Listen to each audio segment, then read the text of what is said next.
Well, every Sunday we have been doing a prophecy update because of the geopolitical events that are taking place in the world today.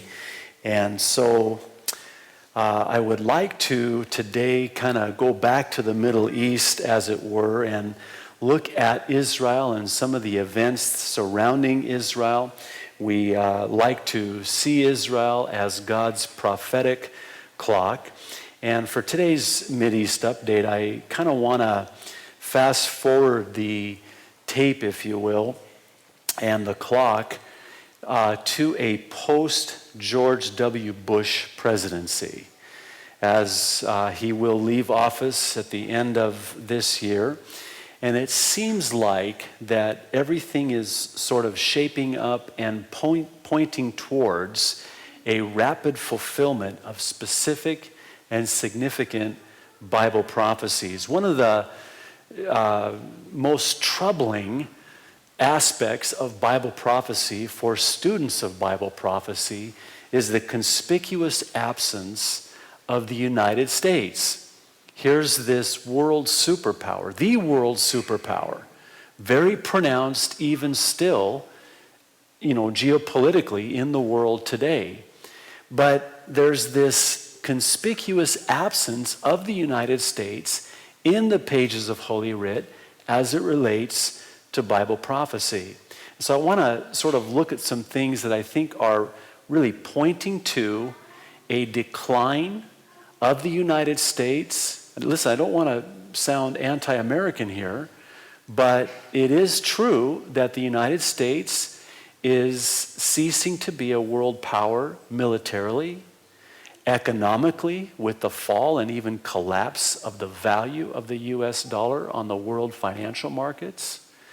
And so there does seem to be I guess you might say, a setting of the wheels in motion to where the United States is going to be removed from the prophetic picture. This article in Arut Sheva caught my attention, with the headline reading, "Bolton, Israel may have to strike Iran soon." There's some key statements here that I've highlighted and underlined. Former American ambassador to the United Nations, John Bolton, hinted broadly Tuesday that Israel will have to strike Iran's nuclear program, watch this, on its own soon, implying no support from the United States. The article goes on to say, Bolton said an Israeli strike could be the last resort against Iran. Former Defense Minister Shaul Mofaz hinted that the military option is growing more likely with time. Mofaz added, "This is a historical time. This time, watch this, no leader will be able to say we didn't know, we didn't understand the importance of this time. The world must do everything that is necessary in order to assure a future," and put these two words in your hip pocket for just a moment, we'll come back to them, "assure a future of peace and prosperity for the next generations as well." This seems to point to what the prophet Ezekiel said, recorded in the 38th and 39th chapter of the book of Ezekiel in the Old Testament about 2,500 years ago.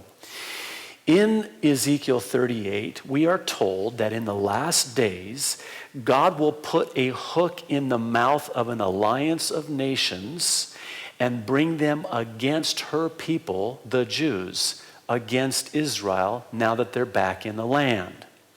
Now, interesting that this alliance of nations has at the forefront, as the forerunners at the helm, Russia and Iran, whom today have a mutual defense treaty. It's interesting that Mahmoud Ahmadinejad, the president of Iran, has made it very clear that his goal is, his commission is, his call is to literally wipe Israel off the map so she ceases to be a nation anymore. Well, what's interesting about this Ezekiel prophecy is that the common denominator of all these nations that are listed, they're all Muslim. And they're all shaping up and even now coming together and really, I think, poised to do exactly what Ezekiel the prophet foretold in his prophecy in Ezekiel 38. Now, here's the thing. The United States is nowhere to be found. There are some who believe there is a very vague and even obscure and possibly ambiguous reference to the United States in Ezekiel 38, in that all she does is protest. She doesn't come to Israel's aid. The United States does not support Israel when they are attacked by this Muslim alliance of nations. And that would seem to fit, especially with what Bolton is saying, that Israel will have to go this alone. Some believe that the hook that Ezekiel describes in the mouth of this Islamic alliance will be a preemptive strike by Israel against Iran. The United States is not going to attack Iran. I know there's been rumors of war, which fulfills another prophecy from Jesus himself in Matthew 24 and Luke 21. And rumors had it that, the United States would attack Iran. We did have a confrontation with them at sea here recently, a couple weeks ago, that amounted to nothing, but there was some concern at that time. But it's not likely that the United States will attack Iran. However, and conversely, it is possible and maybe even probable that Israel will strike Iran. And if they do, that could be the very thing, the very hook that brings Iran with Russia against Israel. Well, actually, not only does the United States not come to the defense of Israel, it seems like the United States has come to the defense of the so-called Palestinians. But this Palestinian defense on the part of the U.S. has come at Israel's expense.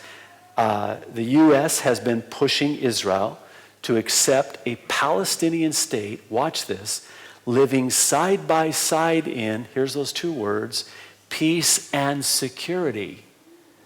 With the president's recent trip to Israel, he stated very emphatically that it is his goal before he leaves office to bring a Palestinian and Jewish state together by the end of this calendar year when he does leave office. In that visit to Israel, he not only expects Israel to accept a Palestinian state, but he's also placing on Israel the burden of dividing Jerusalem, her eternal capital, which fulfills and is fulfilling yet another prophecy, one of which I'm sure some of you, if not most of you, are familiar with, Zechariah chapter 12, verses 1 through 3. The King James renders it, the burden of the word of the Lord for Israel, saith the Lord, which stretcheth forth the heavens, and layeth the foundation of the earth, and formeth the spirit of man within him. Behold, I will make Jerusalem a cup of trembling unto all people round about, when they shall be in the siege both against Judah and against Jerusalem. And in that day I will make Jerusalem a burdensome stone for all people. All that burden themselves with it shall be cut in pieces, though all the people of the earth be gathered together against it. All the people of the earth presently are gathered together against Jerusalem, exactly as the prophet Zechariah foretold.